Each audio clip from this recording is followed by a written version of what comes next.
All right, everybody. Well, good morning, good afternoon, good evening, whenever you're watching this. Hope you guys are all doing well. Had a great weekend. It's a gorgeous day here in Austin, Texas. Surprisingly, it's back in the 40s. Gotta love Texas weather. If you don't like it, just hang around 10 minutes. It's likely to change. So, anyway, I am excited to go through this webinar with you guys. Thank you for taking time on your busy Monday. What an interesting weekend, I'll tell you that. I'll get into that later on, but let's kind of go through who is on the call with us here. We actually have new investors looking to get into real estate. We have some note investors, which is kind of what we focus on here at WeCloseNotes.com, along with some coaching students and just new attendees kind of checking us out. So I want to welcome all of you to the call here. Yeah, sorry, let me flip through that there. The call is being recorded and will be available online via Vimeo. I do have a YouTube channel, but it's suspended right now for some weird reason. So working on getting that back up and running here for you. Hey, Don, how's it going? All right. But I'd like for you guys, if you got the opportunity to, go ahead and connect with me on Facebook. Look for One Scott Clarkson and like my website, along with LinkedIn. Check out LinkedIn on those two. All right. For those that have registered for the call, I will be sending out a video link so you'll know where to find it as well. So if you got to log off, by all means, that's fine. Understand it. Feel free always to, with these Monday note calls, feel free to share that with any investors that may have that may find this information valuable. All right. So I want to let you know right off the bat, though, we do have some upcoming events. We have our next one is literally in less than 30 days. Our Buying for Dummies workshop. It's April 10th through the 13th. It'll be taking place in Atlanta, Georgia.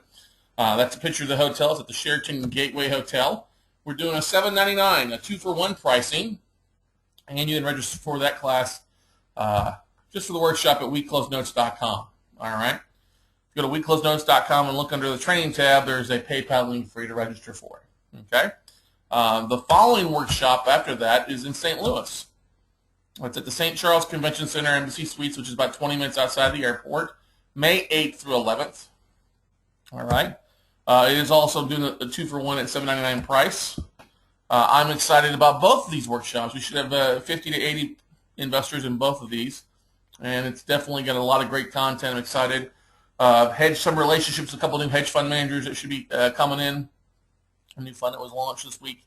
So just really jacked up about that. If you're on the call and you'd like to see about coming to the workshops, it's $7.99. I do offer a couple of things. If you've been in previous or current military, reserves, National Guard, Army, Air Force, Coast Guard, whatever it is, email me and I'll copy in for free. All right. You can copy into the home study course, or I'll copy into one of my 4-day workshops for free. You just go to Scott at WeCloseNotes.com. Also, if you've taken somebody else's course, you've been sold some course that you did not succeed with, or you sold a bag of tricks, or got a lemon for a learning course, have I got the ticket for you? Now, if you will email me your receipt of what you paid for the other person, actually copy the receipt for that other guru's training, I'll go ahead and comp you in either into a spot in the workshop or the home study course for free as well. I truly feel that my note training is some of the best out there, and it's content based on giving enough stuff to help you succeed. So if you fall in those two categories, email me, and we'll be glad to get you content. But there's my email, Scott at WeCloseNotes.com. If you are active or past military, please email me at that, and I'll be honored to have you come attend one of my workshops for free. So, but let's dive into the content today, everybody, because that's what you guys are all here for. And this is one thing I really, really see investors, especially new investors, struggle with. And more than anything else, it starts off mentally, okay? Most investors struggle because they come from not being in this aspect, not being in the arena, all right? And they have to kind of tweak how they're thinking. So that's the first thing, okay? Well, the first truth is we're all in the marketing business, and building your list is just helping you market, just being an effective marketer. That is literally it. All right. We are all in the marketing business. We've all always been in the marketing business, just don't know whether how we dress or how we talk or how we interact with people. We are all marketing ourselves to the general public out there. Now, unless you're shut in like the Unabomber, or like to work in a cube and don't want to talk to anybody else, that's great. But you're probably not on the call. All right? So keep that in mind. We're all in the marketing business. All right? So you'll definitely want to pull out a piece of paper, take some notes now. As I said, this is available will be available online here with an email blast out to everybody. But take the chance to listen to this stuff now. Okay. So everyone that you come in contact with falls into one of three categories. One of three. They're either buyers, okay? They're either looking for deals to buy. They're looking to sell deals, okay? Or they're funders, okay? They've got funding sources, so they fall into either one, two, or three of those categories. Sometimes they're all three. Sometimes they're one or two. Sometimes they're just one. But everybody you ever come in contact with is one of the three sources. Okay, does that make sense? Good. All right. So there are basic ways and there's more advanced ways of building your database. That's your list is really what it comes down to. All right. And you're going to have different lists. You're going to have a generic list of either buyers, another list of sellers, another list of funding sources. You're going to have basically three lists that you buy. And out of those three lists, you may have multiple lists as well. Okay? So in the note business, sellers could be other private investors like myself. Sellers could be hedge funds. Sellers could be banks. Okay? Funding sources could be anybody you know that has money. Anybody that you know should have everybody that's in your database, you should be emailing as funding source as well. Okay? Because they're all going to be connected to people or may know somebody looking for a deal. All right? So keep that in mind. All right? And if you have questions along the way, feel free to ask them regarding the topics that we're talking about right here. If you have a generic question that's not in line with what we're talking about, hold that to the end, and we'll be glad to cover that. Okay? So let's dive into this. All right? Basic ways of building a list. Well, you can always collect business cards. It's kind of the slow, tedious way. All right? You can often find and connect with people at REI clubs, networking events, meetup groups. These are all great places to go and build your database, kind of a grassroots effort, okay? You can also then join and be a membership. You can get some group lists. Like I'll give an example. I'm a member of the Texas Texas Mobile Home Owners Association, where I get the database of everybody there, okay? You can also become a part of a member of Chamber of Commerce, and they'll often provide you lists, okay? Sometimes people you join a Business Networking International, BNI group, will often be given a list of contacts there, the members, okay? Let's go back to this. These are kind of the very generic ways. You can go do this, you get a list instantly, all right? Now, the collecting the business card aspect, this only works. All these will only work if you put them in some sort of database, all right? Having a stack of business cards on your nightstand doesn't do you diddly squat, all right? Doesn't help at all with what you do, okay? Let's talk about some of the advanced ways of doing things. Well, obviously, you can grow your list with social media, all right? LinkedIn connections are always the first easiest way to do. The nice thing about LinkedIn is anybody you connect with, you can download that with checking the settings. Actually download the contacts on LinkedIn. You can actually go on LinkedIn and connect your email to it, and it'll help you find people. It'll actually help automate connecting you to people, okay? You can also use webinars and videos to build your audience, okay? This helps tremendously, all right? And I'm going through some of these basic things for everybody, but then what I'm going to do is I'm going to actually go through and show you guys exactly how I did it kind of step by step, all right?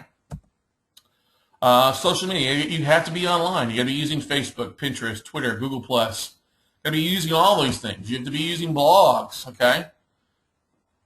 using keyword searches and SEO optimization. You have to use that stuff to build an audience. If you aren't using any of those things and you expect to be successful, I'm telling you, you need to start drinking. You need to quit smoking the crack pipe and start drinking the Kool-Aid.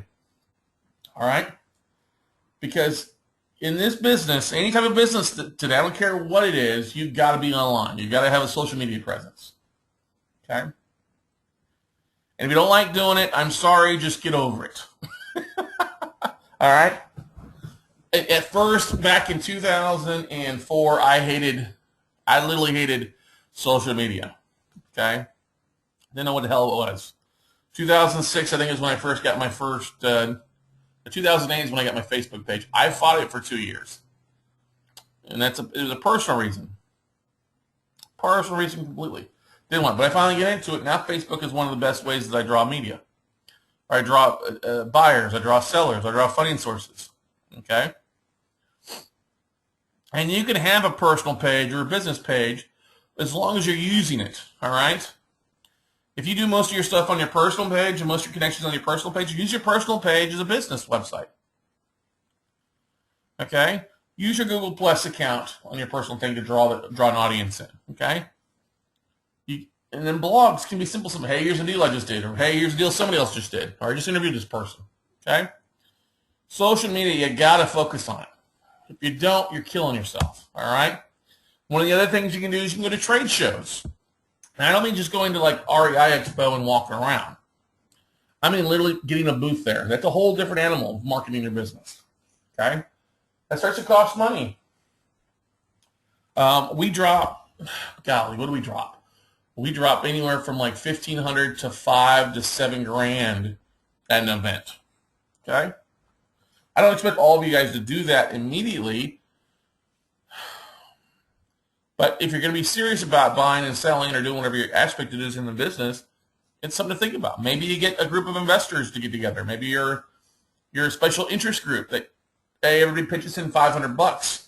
10 people pitching together, it's your $5,000, and you got a booth. Okay?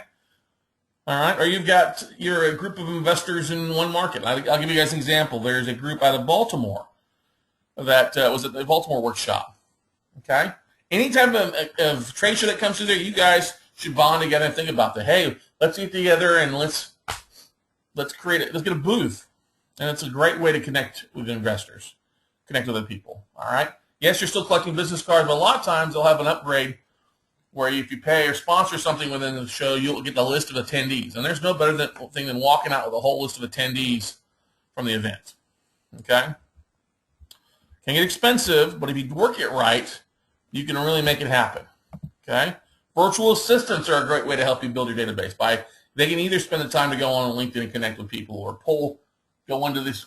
One of the things that we do with my virtual assistants, he goes into my groups and starts connecting with people that have commented, gets their emails and phone numbers, and we put that into a database. Is that kind of a spammy thing to do? Yeah, kind of, I guess you could say, but I know those note investors are all people that will want to connect with me and vice versa. Okay? Sponsors. This is another thing you can do. You can also work with other sponsors to market to their database. Okay? All right?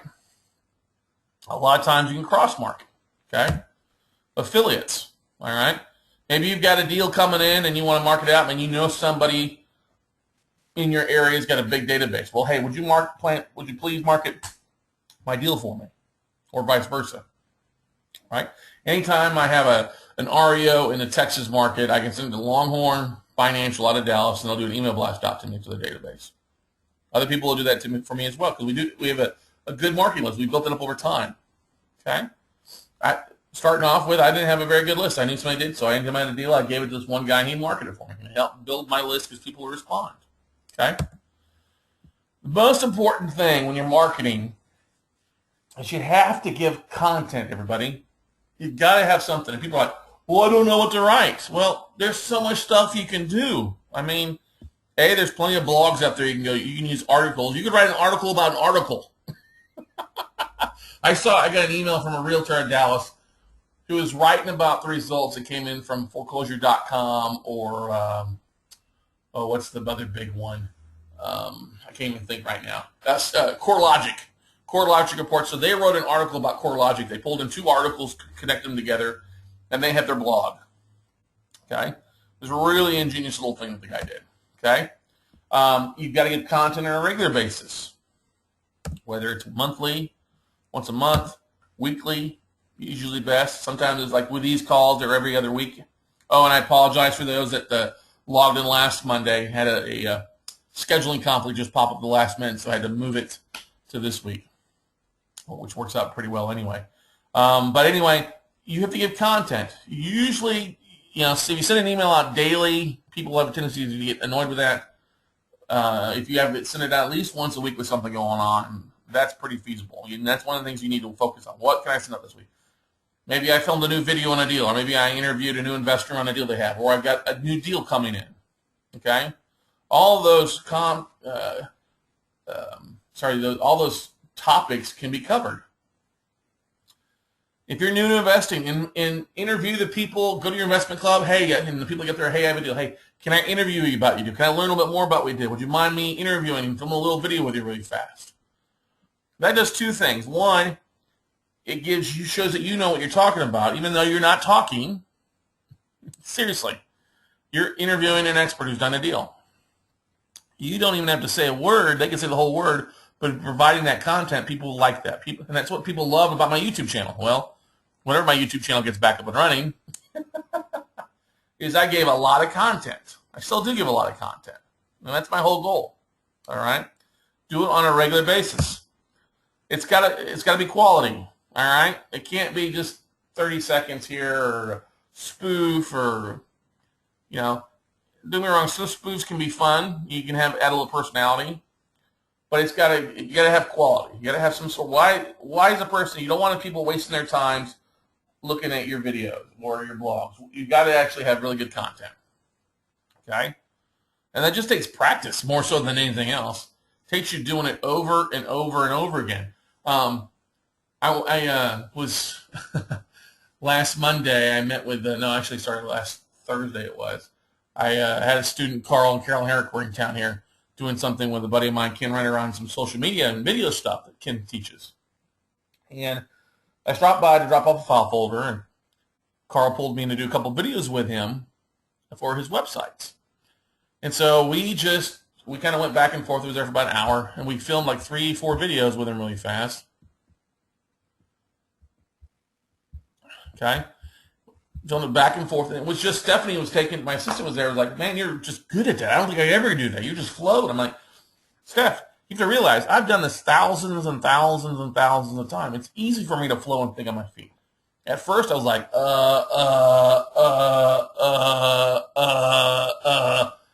and you just have to focus. One of the tricks that I used to do when I talk on camera is like, okay, what are my 3 points I'm going to cover here? If I can do a 2-minute video or less, that gets the word out. And that's what you guys all should focus on, 2 to 5 minute videos. Anything longer than that is going to be a waste of time. First of all, you can't load more than a 15-minute video on YouTube initially until you get at least 10 videos. Secondly, most people change the channel after 2 minutes. So 2 minutes is your optimal watching time on YouTube. They'll move on to something else. Okay? But you want that 2 minutes to be full of quality. Okay? And who doesn't, if you're at an investment club, take a little video camera, take your phone. What investor just closed a deal isn't going to give you 2 minutes to talk about the deal that they closed? All right? Or the deal that they funded, or the deal they're looking for. Okay? You can talk, and seriously, your stuff should be catered around 2 things: finding deals and talking about funding. Okay? Either you have funding, or you have funding sources, or you need a deal that either is closed or needs to close. Okay? Those 2 basic things are really what helps drive your quality. Those are the 2 main topics that most people will log in. Either, hey, you've got deals, or you've got funding sources. Time in and time out, anytime I have a webinar that talks about deals or funding, it blows up. I mean, literally blows up. Over 300 to 500 people will be scheduled in on a webinar. On average, these weekly calls will have somewhere between 60 to 150 calls. 150 callers, I mean, okay? Anytime I do talk about raising money or providing a funding source, or I've got a deal, bam, double, triple that number. So keep that in mind, all right? Got to be good quality info. All right. Now, delivering your message. Your message is only, some people, I'm always amazed when I see somebody send just like a Gmail out or an email out. That is the most ineffective way to deliver a message. Well, I take that. Ineffective could be worse is not sending an email out, okay? But those that will send an email blast out using some sort of CRM tool, either MailChimp or Constant Contact or Infusionsoft if you want to get expensive, these tools help manage your response. And that's what you want to see is who opened what. All right? On average in the real estate community, we have about a 20% open rate. All right? And about a 2 to 4% click rate. So if you want, get this, if you want to have, let's see, if you want to have 100 people who have clicked on a webinar, all right, that means you need to, well, for every 1,000 people, if you have 1,000 people that you email out to, 20% of those people will open. So that means 200 people would have opened your email blast, all right, and maybe you had 40 people click, 4% of the total 100 of the 1,000 might be on the actual click on the webinar. Now you only usually have about a 50% follow-through rate with people that clicked on a webinar. Okay, does that make sense, everybody?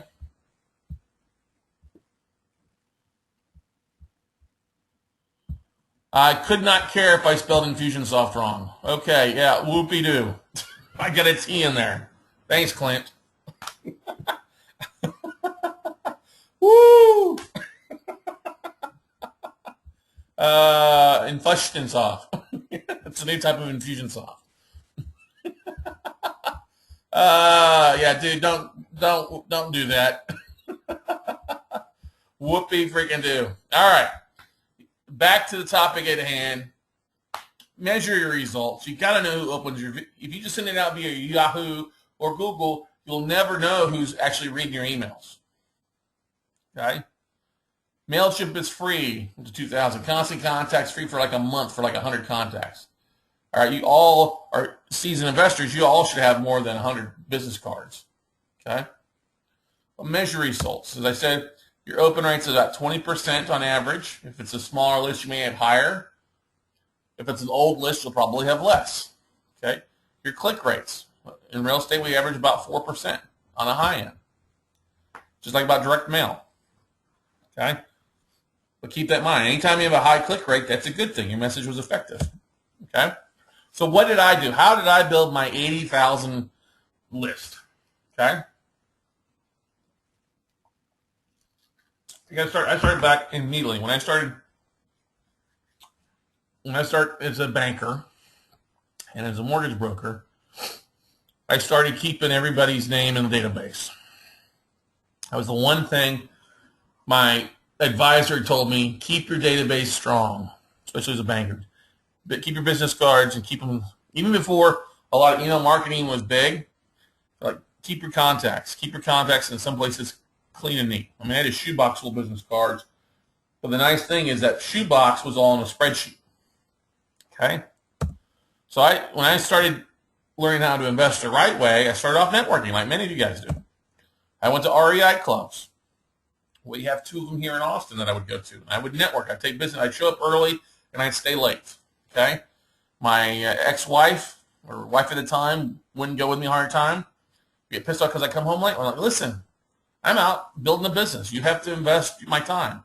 Okay? We didn't have a lot of money then, so the best thing I could do was I bought business cards and I handed them out. Okay? Because business cards don't do you any good in your pocket. They got to be out marketing for you. All right? I went to any real estate event I could find. It's Rich Dad or what's the other group out of Wealth Builders, or anybody had a free thing going on in town, I would go to it. Okay? I'm not going to sign up, but I would just go there to A, watch how people marketed, and B, to introduce myself. I knew that those were people that were interested, and they were either buyers or sellers. Okay? Or they were funding sources. Okay? Most of those people that were going to those free and sign up, where just people sign up for courses. But they were hungry, like all of us are hungry. Okay? Like I said, I went to everything. The home and garden show I would go to and walk around. I mean, I would go and go and go. There was a realtor networking event. It was a BNI group. It was any type of networking thing. I went through it for a while. Okay? It got to be exhausting. Right? It's constantly going from one networking event to another one for a little while, but it built a good, solid database for me. All right? And then I got fortunate enough to get lined up with a couple of international guys that I was doing mortgages for that were speaking internationally and domestically. And so then I was on the Ronald Reagan circuit. I was traveling to all these Ronald Reagan events, doing mortgages in the back of the room, and just collected a ton of business cards, collected a ton of leads. Okay? And that's how I slowly built my investor list. That was back in 2007 and 8. Okay? One of the big things I did, before I went to bed every night, everyone got at least an email from me. I didn't have an email template, so I just simply said, had my Outlook with it, hey, it was nice meeting you at blank, either nice meeting you today or yesterday at blank blank. Please stay connected. As a quick reminder, this is what I do. I'm a mortgage broker, and I provide financing for investors. That's what my old tagline was. Okay?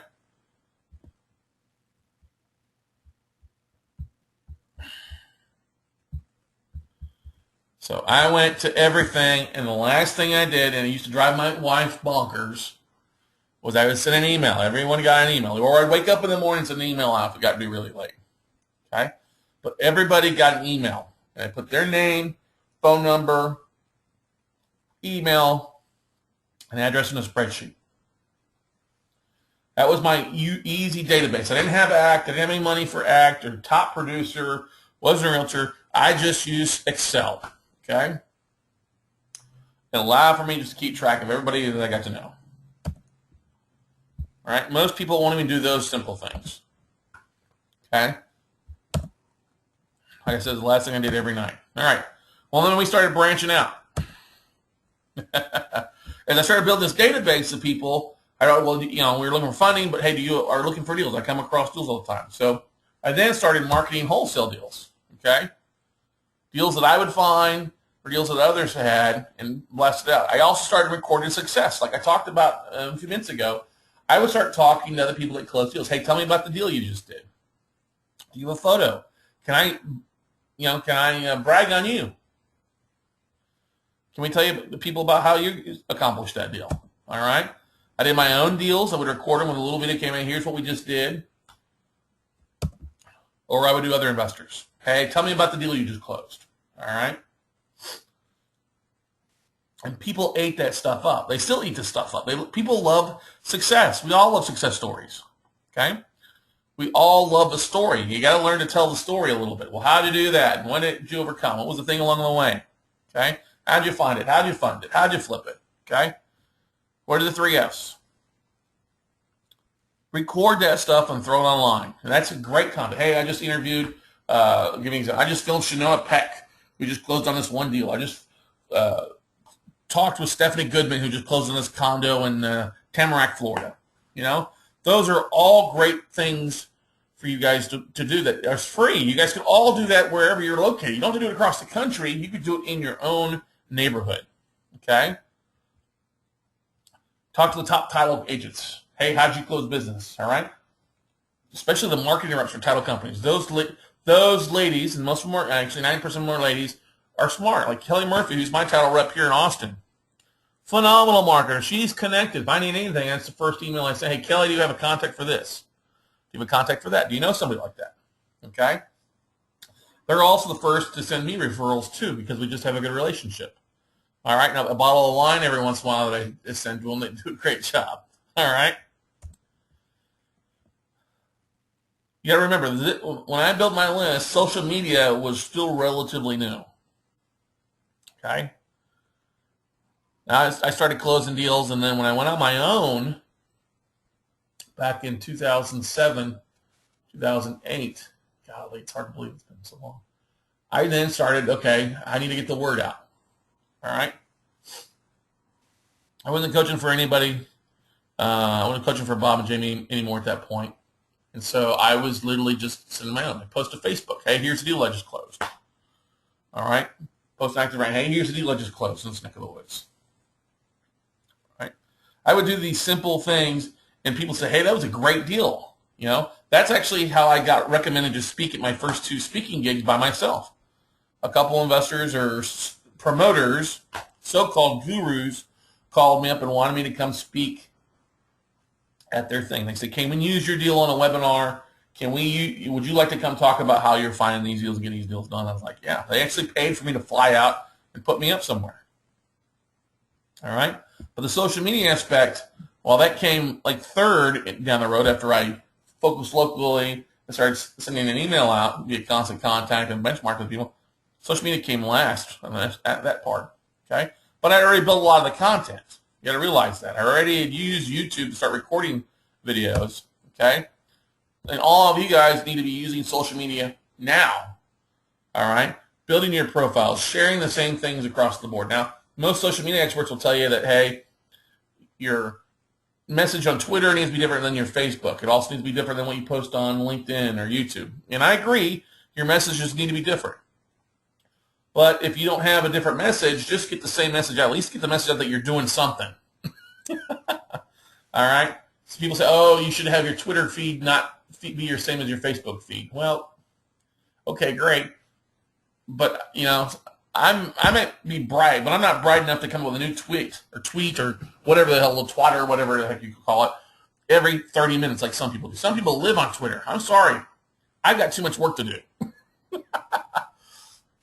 Way too much work to do. All right? But I still have a Twitter account. I think I have like 6,000 followers or something like that. And so that's fine. I still post stuff on there. But it's often the same thing that goes on Facebook, all right? Or the same stuff that goes on YouTube or Vimeo, whatever, all right? Now, a lot of people have asked me, well, Scott, what about a website? Do I need to get a website? And I didn't have a website for the longest time, okay? But in today's market, they are becoming more important, okay? What you do not want is a generic canned website, all right? Honestly, these companies go out there and say that they sell you a website. Oh, I'll have one for your buyers, one for your sellers, one for your private investors. You know, that's great and all. But the only people making money off that stuff is going to be the actual people selling the websites. You need to have a website that's kind of tailored for all three. Now, you can have one website with a tab for all the above, but you have to have content on it. You know, having just a generic website that just has your logo on it and what you do is the only thing I'm going to ask is, okay, what's driving people to your website? Okay, what kind of content are people just coming across your website and search, or do you have videos and blogs and other posts that feed people to your website? Okay. Question here. Steve asked the question, does Facebook really help? Steve, it really does. All right. Now, if you've only got 100 friends and family member on Facebook, it's probably not going to help much. But if you've got one for business, yeah, it actually does. All right. Now let me take that back. Hang on a second. Let's talk about your market. Okay. And if your market is to market to 75-year-old people or an older age people, Facebook's probably not going to be effective for you. All right. Because those people probably aren't on Facebook most of the time. And if they are, they're probably not doing anything. They're probably playing Bedazzled or Farm Help or whatever the heck it is. All right. Farmville. Okay. Or I'll give you an example.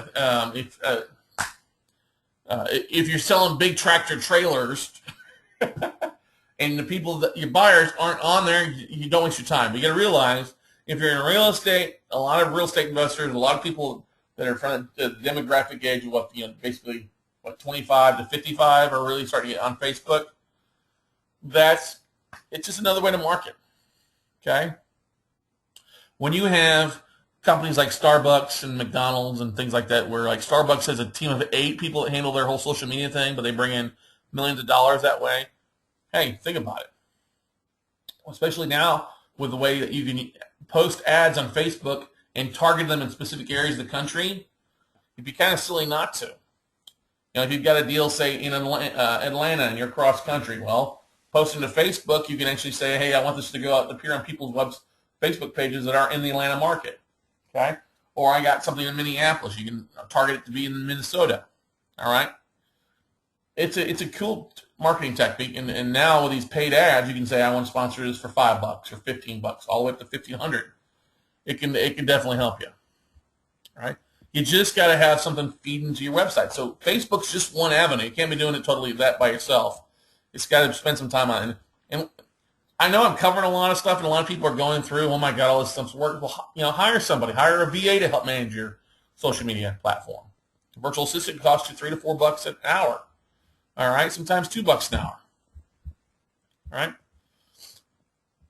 Websites are important more so these days, especially in the note business, because you have to start separating yourself from the pack. Okay.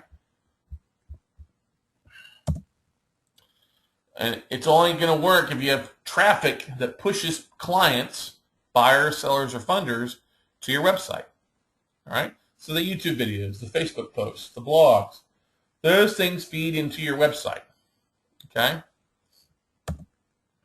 It's worthless by itself otherwise. I mean, it's completely worthless by itself.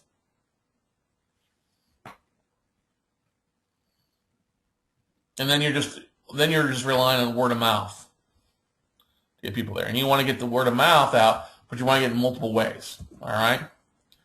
Now, when you're building your marketing and your list business, your contacts, think of it as building a house. Okay? Your database of investors, buyers or sellers, is your foundation. Okay? Now, if you've got 100, think of for every investor you've got, the square foot. So if you've got to get 100, if you've got 100 investors, that's effectively you've got 100 square feet of space. You've got a 10 by 10 plot there. How big a house can you build on a 10 by 10 plot? Not very big, 100 square feet. Okay? So the idea is to build that foundation up, okay? And you build that foundation up by getting the word out, all right? Getting the word people to connect with, the people that you go out to network at, the AAPL Association or Noteworthy or REI Expo or Ignite, whatever these different ones you're going to, okay? Those contacts you get there help you build your foundation. Yeah, are people going to flake off and unsubscribe? Yeah, they're going to do that sometimes, okay? But the more investor you get means more of a bigger foundation, which gives you bigger room to do bigger things with, okay? Maybe you have 100,000 names, all right? You've got the foundation in place. If you go out and find a bunch of deals, you'll find exit strategies. You'll find the people to buy those, all right? Now think reverse. If you get lists in, but you don't have a foundation, if you're trying to build up a big roof, big 50,000 square foot roof, and you got a 100 square foot plot, that roof's going to fall over. It's going to fail. It's never going to be sturdy. You're going to completely fail from the get-go, okay? Not going to work.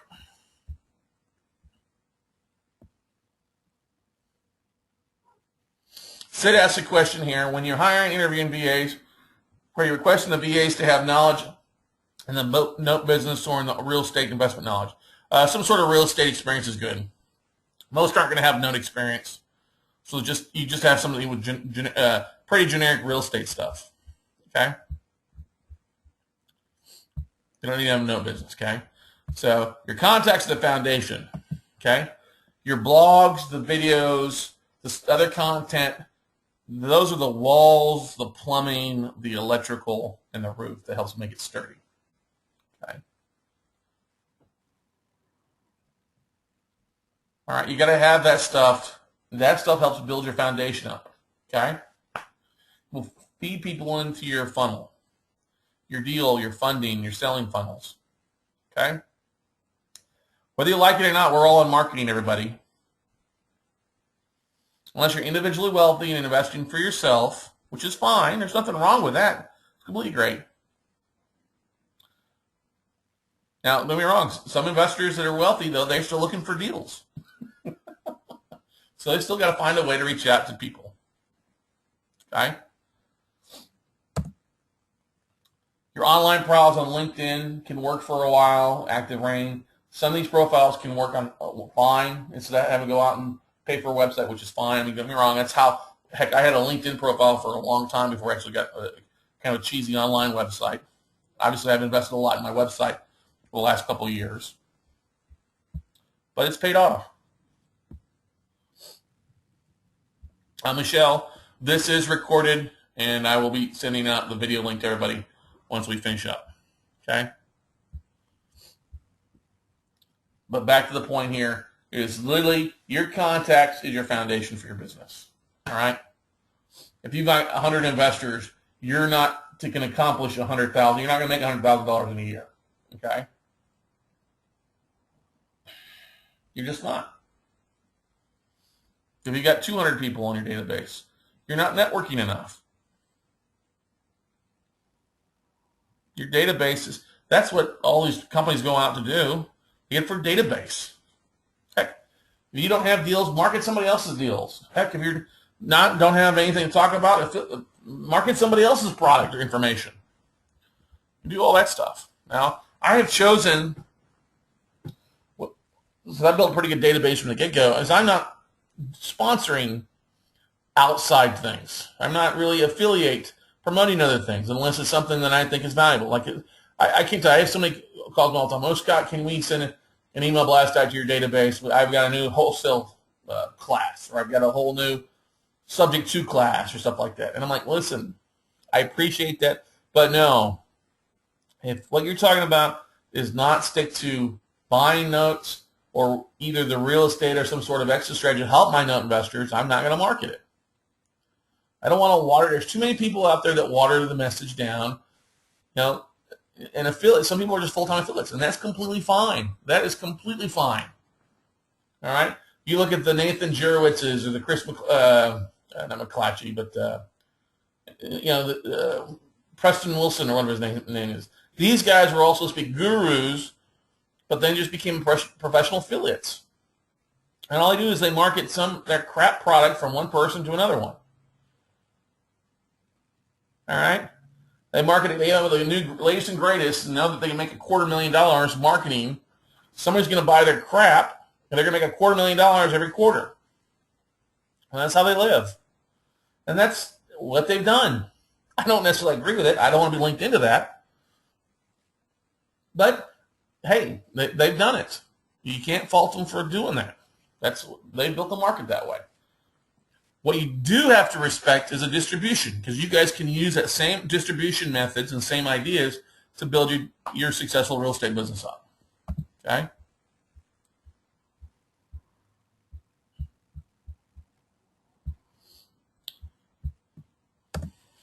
Be yourself. This is another thing, too. Everybody is so scared to be themselves. All right? They don't want to show any personality. It's all right to joke. Okay? I think it's a refreshness. I was watching something. I was reading something yesterday about Peter Branson, and I'm a huge fan of Peter Branson and Mark Cuban, so I follow their blogs. And Peter, Mr. Branson, Sir Branson, as we should call him, I guess, stated something. He's very nervous when he gives speeches. It doesn't matter whether it's in front of 5 people or 5,000 people, he gets nervous. So he very rarely walks in with an actual prepared speech. It's usually a few points, and he likes to joke. He likes people to be memorable. If he's given an hour and a half, he'd rather be done in 40 to 50 minutes. Nobody's going to complain about somebody ending early. He always jokes. It's just himself. And I love that aspect of him. All right? And so I've tried to incorporate that into a lot of what I've done is just be myself. I don't mind if I crack jokes or I make fun of myself or I goof up or misspell something. I'm not that anal, all right? Things are always going to go helter-skelter from time to time. The idea is being flexible and you roll with it, okay? You have to last. You got to realize out there, everybody, if you meet 100 people, 33 people aren't going to like you just because they're not going to like you. And you're not going to like 33 of those people, 33 of the 100 anyway. So just focus on the 33 that you like, that are going to like you, and converting the other 33 in some sort of measure. Okay? Some people aren't going to like you just because they're assholes. All right? Some people are not going to like you because they're jealous. All right? Some people aren't going to like you because they're just too high and mighty and they've got a stick shoved too far up their butt. All right? But don't be afraid to be yourself.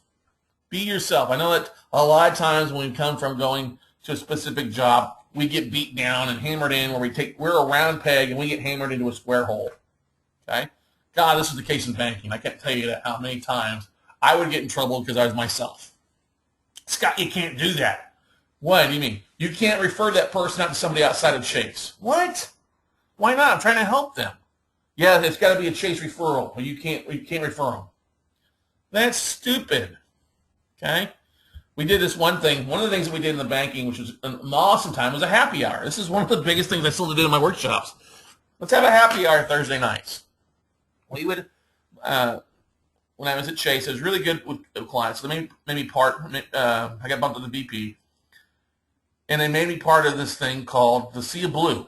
And whenever Chase or a bank opens up a new branch, what they often do is they'll bring in employees from another branch, okay, outside branches, and they'll go out in the community for a day or two. Chase calls it the Sea of Blue, and they'll meet with every business they can around there, introduce themselves. Hey, come and open an account, you know, because every bank that you see, every Chase that opens costs about $1 million, $1.5 million to build, to open, okay?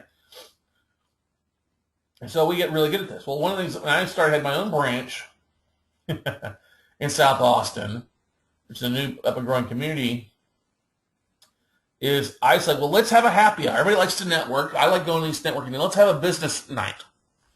And luckily, the branch manager, Juliana, before she became district manager, and Nora were up for this. They're like, okay, what can we do? I said, well, we really just need a couple bottles of wine and a couple 6 to 12 packs of beer. I can get Chick-fil-A to donate chicken for free. The Albertsons that come to deposit things will donate a couple party trays. If we can have the business banker go and buy $100 worth of alcohol, we'll be fine. And we'll just say, we'll start at 5 and we'll close at 7. Bank usually close at 6. That means we'll stay open an hour later. All right? And we're just going to network with people. We're just going to bring local businesses in. That's what we did. And my God, we'd have 100 people in the branch till 7:30, 8 o'clock at night. Just networking, just talking. And our business just boomed overnight. It was ridiculous. And I've always kept that in mind. Oh my gosh, that's a great way for people to network. All right? Did it work the first month we had where we got a bunch of business accounts? No. But the second month, the third month, the fourth month, our business banking just boomed, and regional presidents like, what are you doing? What are you doing? Like, well, we just network with our clients. All right? And people, it got back to the local president. He's like, oh, you guys are having a happy hour? You can't do that. Well, why not? Frost Bank across the street is doing this. Bank of America's across the street. If we don't do it, we're missing out. Oh.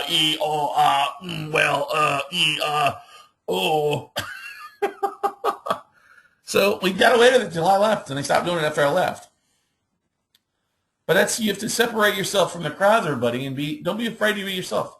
That's one of the big things. You go to networking events, just hang out in the freaking lobby sometimes and have a tab going. And, hey, can I buy you a drink? All right. Can I buy you a beer?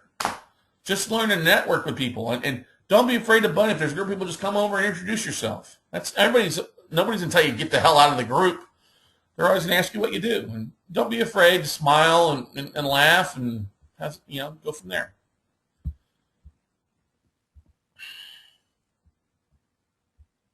Hey, Nathan, by the way, thank you so much for the easy button. I really appreciate it. All right.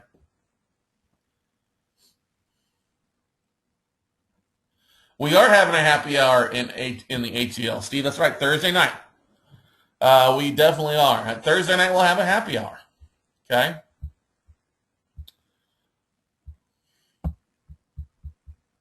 All right? So you have to realize that. Don't be afraid to separate yourself. Be yourself. Have a little personality. Okay? It's totally key. I think that's one of the things that helps separate me from everybody else. Hey, I'm just me. I'm kind of loud. I'm kind of a big guy.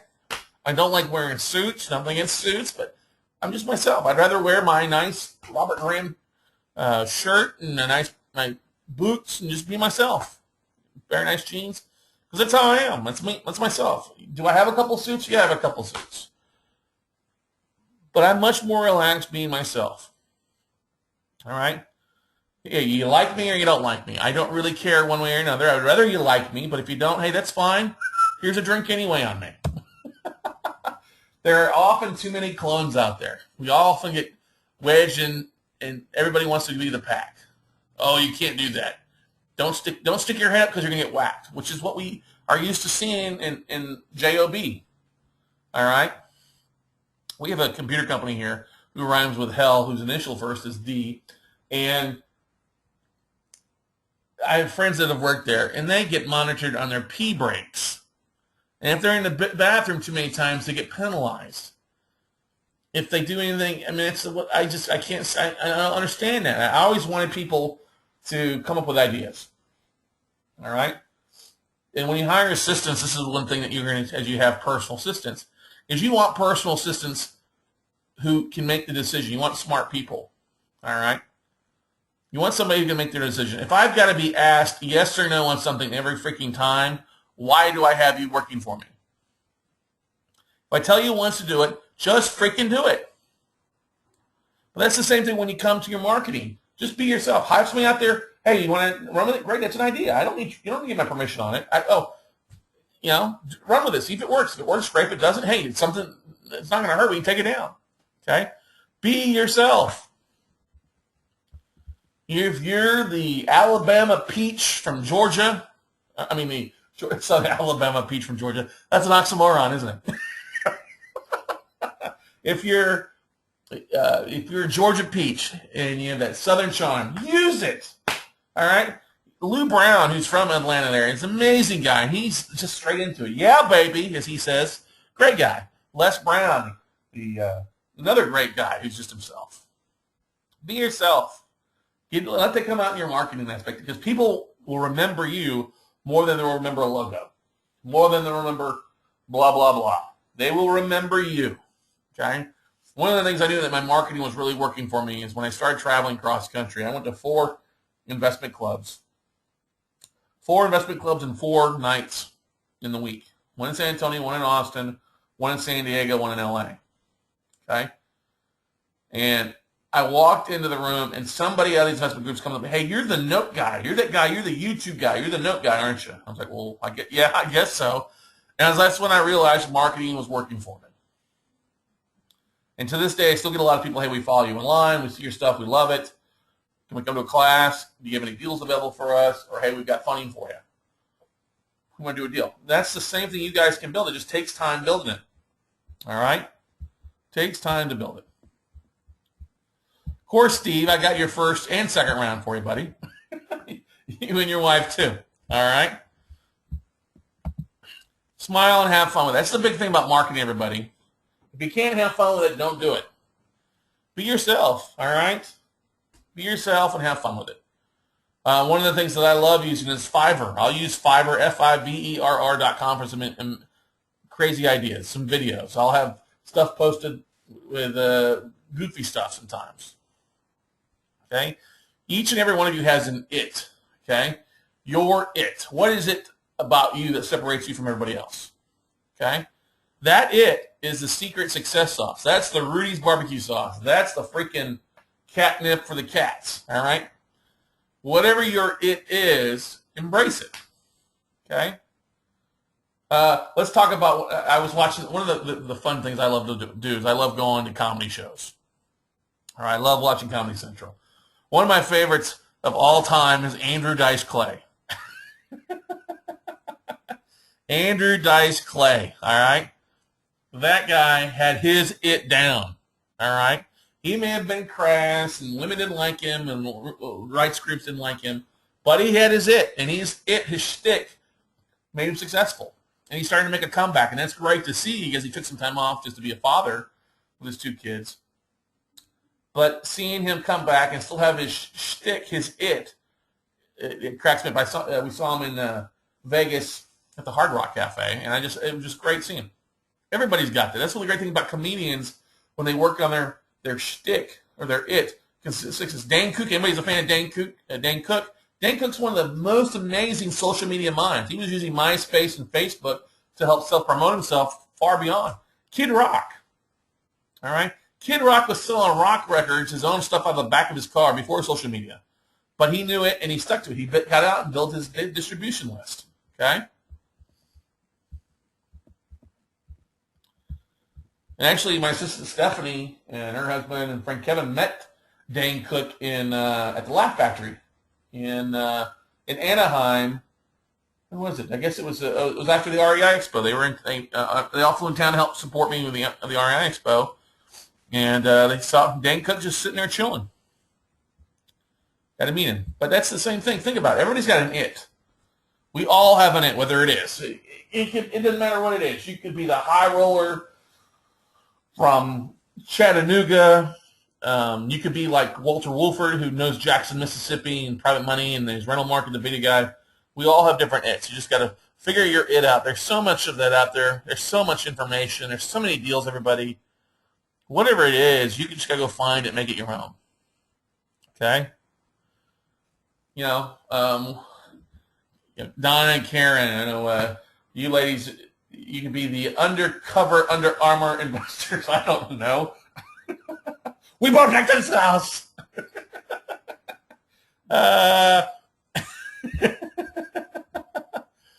Yeah, exactly, Jason. As he said, just don't be a shit. Be yourself. That's right. Okay? And it's okay. Hey, personally, there's two things in life. I don't trust somebody if they don't cuss and if they won't have a beer with me. Okay? Or they at least won't sit down and have a beverage with me. It's fine. If you don't drink, at least sit down with me and we'll have a good time. We'll visit and crack up. All right? It's okay to cuss. We all cuss. All right? God forgives. All right? Jesus saves. The rest of us got to invest. All right?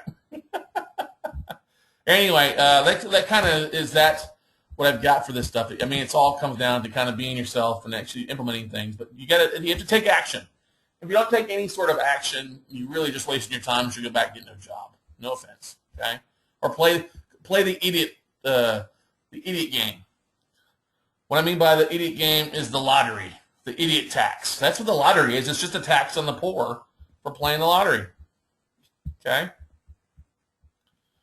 Anyway, I'll shut up about that and move on here. Any questions about anything? Anybody? This could be note related, real estate related, marketing related, Scott related, you're related, whatever. We're just not having relations, okay? Hey, by the way, happy St. Patrick's Day. Maybe you guys all show out and have a green beer today. All right? Look at the Irish. Budget. Okay, Jason asked, do you have a budget for this? Yeah, you should. There's a lot of free stuff you can do, okay? So budget, what I mean by budget, instead of more monetary, it should be time-based, okay? If you don't have a lot of money, MailChimp is a great database service for give you up to 2,000 contacts for free, 12,000 emails. Excel. Use Excel to start off with, and then as you go beyond that, start sending your email blasts out and things like that. You'll start paying dividends. But you could spend all day on social media and not get anything, not get the stuff that you need to get done, all right? So it's important to keep it in mind. Try to keep your marketing to 2 hours, all right? A day is probably the best thing. We spend about, what we spend? Well, because we have different things that are going on at any given time. So we probably spend about an hour. I usually spend about an hour in the morning working on marketing and an hour in the evening. It's enjoyable to me. So that could be a Facebook post, could be an email blast. We're going to be emailing some other lists in the next couple of weeks just because we're marketing people for classes, and then we have also really doing a big push. We've got some assets coming in that we're moving. So let's see here.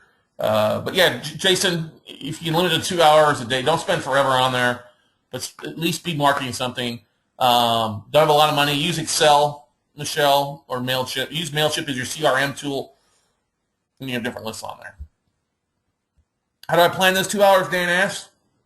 Okay. Well, usually, I know I need to get at least one email out a week, so usually Mondays, plan the email. Usually Tuesday is going to be a little bit something to do with Facebook or ActiveRain or LinkedIn. And then Wednesdays, usually marketing the future. What do we have going on? Am I speaking somewhere? Am I doing a webinar somewhere? What events are going on? Like I'm already starting to plan events for next year. and I'm basing them off the inventory that I see happening in the markets. Like we'll probably do a work, like we're planning for an end of the year workshop up in the New York market. Okay, it's going to be in November sometime, but after that we'll probably go back. Okay, then do we do another event in Dallas at some point? Do we do another event in Chicago next year? All right. Do we do an event in Vegas or Phoenix? So that goes into the planning there. I look at where other people are speaking on notes, and it's okay, where are they at? I don't want to be there. Okay. Michael asked the question, can I talk about wholesaling notes, whether you own the asset or not? Wholesale is all about getting under contract, Michael.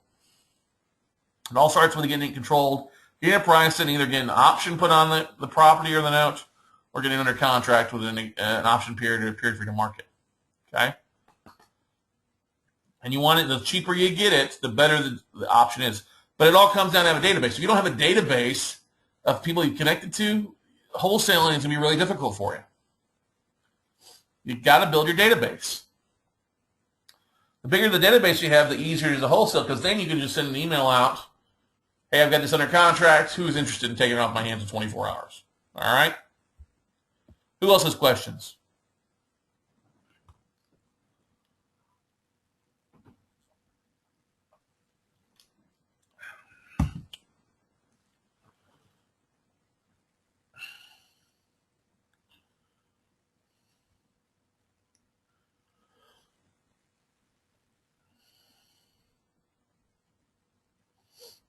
Michelle has a question. Would you do a separate database for notes than RE deals? Yeah, of course. But you got to realize most real estate investors are looking at notes, right? So you maybe have one, it's your wholesale list, but you should market your deals all across the board, because if it's a deal, people will look into it. Sid asked the question, do you know anything about white paper giveaways or free books downloads that are white papering? We can add our logo and information on it for our landing pages. Just go out and Google it. You have so much stuff that's in the public domain out there, stuff that had a copyright, it was 10 years ago, now it's expired, so it's free. Just look at public domain articles. I mean, you'd be surprised at some of the books out there. Okay. Michael says, I am working with a group that is putting together a potential ongoing deal with a major servicing company who wants to sell assets. Okay. Just, I'm not sure getting what you're talking about, Mike. You definitely want to wholesale those deals, but get with that group is what I would say.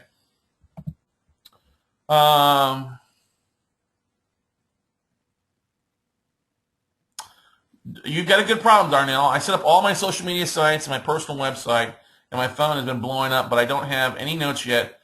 What should I tell everybody? I have emails and phone numbers. Okay? Say, just, hey, find out specifically where they're buying, their top 5 markets. Okay? And then get out and network. Go find some deals. If you got all these people in a database, go find some hedge funds that have deals for you. Okay? Who else, everybody? Good questions.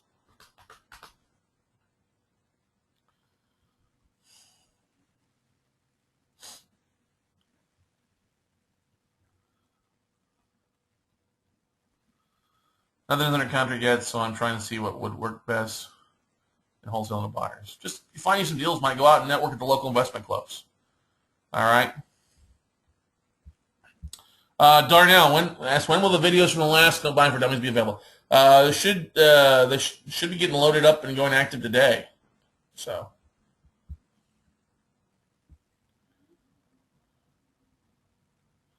Sid, what I would do with that, if you've got deals that you're looking to market, just email that out to your database. Hey, we're looking, if you've got a deal that you need help market, we can market it for you. Send that to your database. Maybe offer it, say we'll market for $100 to our database, so 5,000 contacts or however big your contacts is, or $50. Something like that. Okay?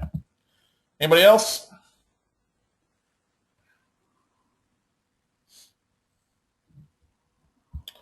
Any other questions before you guys start drinking the beer? Start doing Jello shots on St. Patrick's Day?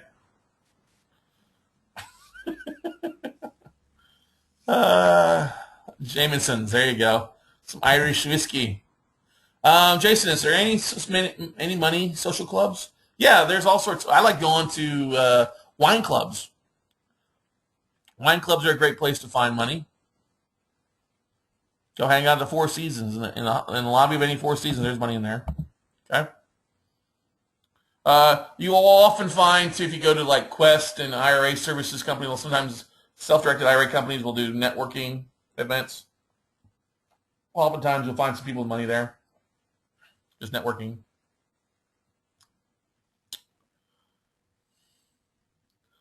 No, I'm not really, Mike. I'm good. I'm not really buying REOs. Most REOs are going at full value or above where I'm getting my notes at. So, anybody else?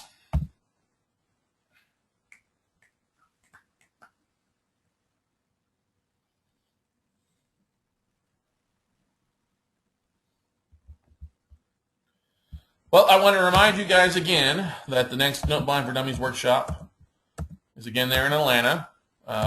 We are filling up, so make sure and sign up at WeCloseNotes.com for that.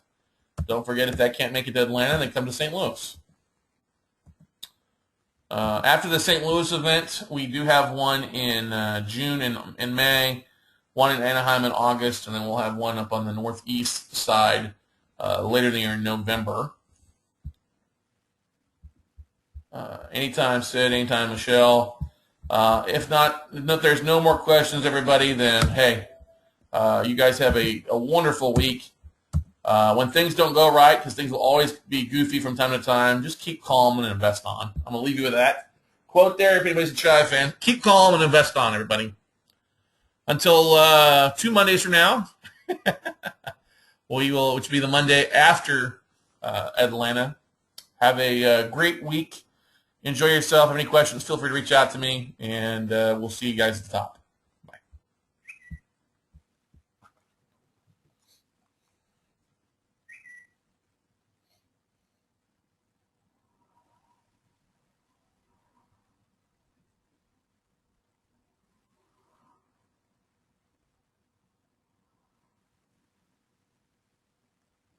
Wow.